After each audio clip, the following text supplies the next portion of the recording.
আপনি কি বলেন? আপনি দাঁড়াতে দিচ্ছেন না এখানে, কেন দাঁড়াতে দেবেন? আমরা সন্ত্রাসবাদী নাকি?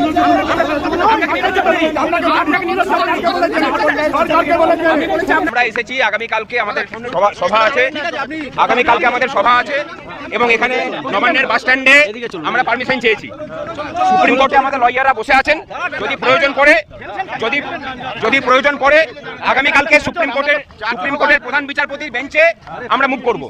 আর সুপ্রিম কোর্ট যে অর্ডার দিয়েছে সেখানে নট টু অ্যারেস্ট বলা আছে, যদি আনন্দ হয় তাহলে গুলি চালাতে হবে। আমরা দেখতে এসেছি।